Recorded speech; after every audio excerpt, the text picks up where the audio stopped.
boy, I can't wait to talk about this one. For those not in the know, oh hell, I'm not even sure I'm totally in the know. This game got a lot of hate when it first came out. People were so pissed off and so betrayed, I thought about calling it the Rise of Skywalkers of the series. I didn't even play these games at the time and I knew about the hate it got. But the more I looked into it, the more I saw a lot of fans saying, hey, lay off, it's great, come on, it's a good ending. What I'm trying to get across is I have no idea what way to bullshit my opinion to not get a ton of downvotes on this video. Honestly, I feel like with this game, no matter what I say, I'm gonna get a ton of downvotes no matter what. That's just to let you know I'm not being swayed either way, and I'm just gonna be honest like I always am with these reviews. With that said, I thought this game was a lot of fun. Now before you go crazy, keep in mind I played these games back to back.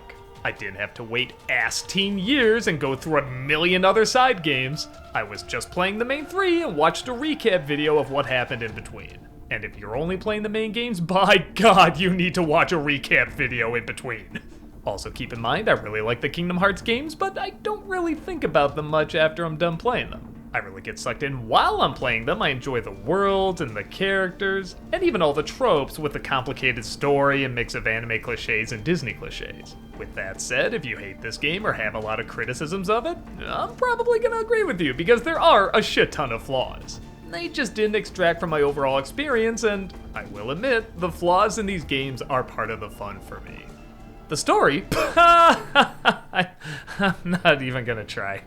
No, I'm really not kidding when I say it is comical to try and explain what happens in these games. Even the first 2 are a little tricky when you get down to it. I mean, there are just some details that you kind of question, but you're not supposed to. It takes a second to catch on. But still, the initial idea you get, like in Lord of the Rings, a lot happens, but what are they supposed to do? They're supposed to get rid of that ring and defeat Sauron. You got it.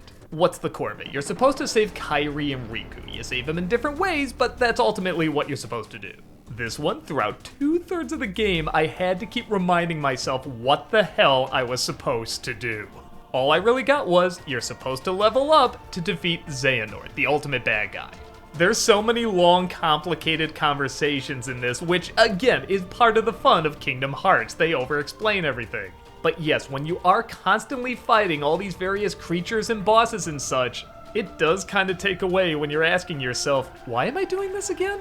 With that said, let's talk about the fighting. The gameplay, personally for me, is my favorite, but I will admit I'm very biased. As you've probably picked up, I'm one of those gamers that doesn't want to think too much when I'm playing and I just want to go and destroy shit and smash stuff up. Which is not to say you can't do other things. You can still use magic and various other moves and summons and all that good stuff. In fact, I think they even add a lot of other variations. But with the exception of maybe curing yourself, they're not really needed. Even in the other games, there were moments where I had to utilize other moves, other potions, other different types of magic or techniques or whatever. With this, all I had to do was level up, and when it said press triangle, I pressed triangle. But it looked and felt really good every single time I did it. So if you're someone that loves rushing in and just smashing the shit out of all your enemies, this is perfect. If you're someone that likes to figure stuff out and you have to use different techniques in order to get through different levels, I mean, you can, but it's not required. This game is surprisingly easy. This is the first time I played one of these games on standard mode, and it still felt like I was playing on beginner. It doesn't really get challenging until the last third, and even then, I got through it fine. There really aren't many moments where I can recall being really upset and screaming at the screen, just let me win, what am I doing wrong? Nothing like that. It just took a couple tries, I had to figure out the pattern, and boom, it was done. But it was also super enjoyable, so I really can't complain. It probably goes without saying, and I'm willing to bet even people who don't like this game have to admit this, it looks goddamn beautiful. This game uses Unreal Engine, which I've used all the time in VR, and anytime I play a game with this engine, I'm always blown away by how good it looks. In the Pirates of the Caribbean level, sometimes I had to do a double take because I thought it was just a clip from the movie. And naturally, as you'd expect, the designs are really great in this as well. I wasn't really excited to go to a Toy Story level. I mean, what, are we gonna go in a toy store? Well, yeah, and the Toy Store is pretty fucking awesome. I love the variety of different children's playthings that get possessed and try to kill you. and the sheer size and detail is so much fun to explore. This is probably the closest these games have gotten to feeling like you're just playing a movie. Maybe they indulge that a little too much. You've probably heard there's way too many cutscenes in this game. And while, yes, they certainly are right, there is a little bit more to discuss than just that. The cutscenes when characters from the game are talking, I actually surprisingly enjoy. There's a lot of moments of recap, kind of like in a Wagner opera when they'll just take a chunk and sing what happened in the previous ones. But for the millions of games and various characters this has, for me, that was really welcomed. Where I legit start to get pissed off, though, is in the Disney worlds. Everybody watching this has seen Tangled, has seen Frozen, has seen Big Hero 6. And if they haven't, this game is not gonna get the essence of them in this amount of time. If you've never seen Frozen and this is your introduction to it, I get the feeling that movie's kinda gonna be ruined for you. So yeah, we don't need a shot-by-shot recreation of Rapunzel interrogating Flynn. We don't need to waste a ton of time seeing if Buzz thinks you're a good guy or not. We sweet Jesus on high Mary God Joseph do not need to hear Let It Go again. And I'll even be the first to say I could stomach it fine if they did something different with it. For example, you see Sora, Donald, and Goofy approaching Elsa as she's about to sing. Maybe if they got caught in the castle, or they were trying to use their own magic powers to not get frozen or not get crushed by the giant pillars and columns and whatnot. That would be kind of fun, but for the most part, you're just watching the damn song. It did get frustrating playing the game and then having to set the controller down whenever a cutscene happened, because I feel like there's a better way you could utilize this as a game, and it does sometimes. Without giving away too much, there's a character that turns evil about halfway through. And while, yes, it definitely makes sense why, and it turns into a boss battle, the way they explore the boss during the battle makes you understand more why that choice was made. Everything from how the character walks to what the character is saying is explaining the background while you're playing. There's even, I was shocked to find, a breathtaking moment when you're in this kind of purgatory world. You can just go to the next level, but if you explore a little bit, you find these other entities that are also stuck in purgatory. And I'm not even kidding, this is some of the best writing I've heard in anything.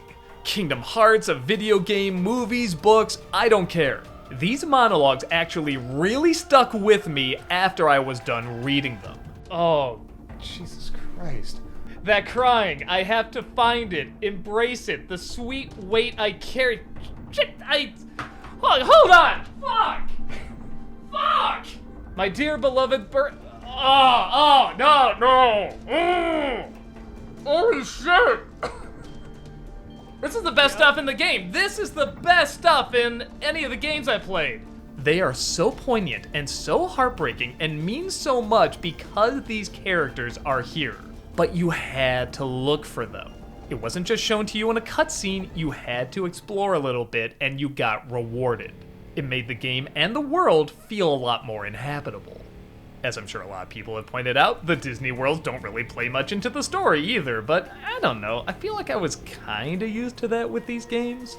Yes, this one ties the Disney worlds the least into the overall story, and yeah, the more I hear about what they originally had in mind with Frozen, it would have been cool to see them go all the way with that. But with the exception of a couple, the Disney worlds and characters really do kind of feel like chess pieces, which is ironic. You see them actually playing chess in this. When the actual Kingdom Hearts story does get going, which, kind of a spoiler, it doesn't really until the final third. Unless you like the Organization 13 characters coming out and going, nah, nah, nah, and then disappearing. I did find myself really getting sucked in. Yes, I did watch a recap of what happens in between these games, and yeah, some of these characters I didn't really see their introductions, but I really felt like I got to know a lot of these characters, and a lot of them really do have satisfactory endings. I like for as much exposition and over-explaining that there is in these games, that there are moments where they just need to say very short, poignant sentences that get to the heart of what they're about. I'll say the one thing I legit hated in this one, like I didn't enjoy at all, was the gummy ship stuff. I already wasn't a huge fan of it in the other ones, but I don't know, I sort of saw it as a palate cleanser and it worked fine, I guess. This one, there's a lot more to explore, a lot more requirements needed in order to move forward, and for a game that's honestly been pretty generous in that department to suddenly throw this in the goddamn gummy ship portion, It really did get under my skin.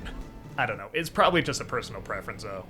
And yeah, I really do feel like that's what this game out of the main three comes down to the most, personal preference. I know, yes, you can technically say that about anything, but the amount of years this goes back and how many fans it's acquired and how many have grown up with these games is going to play a big part in how much you enjoy it.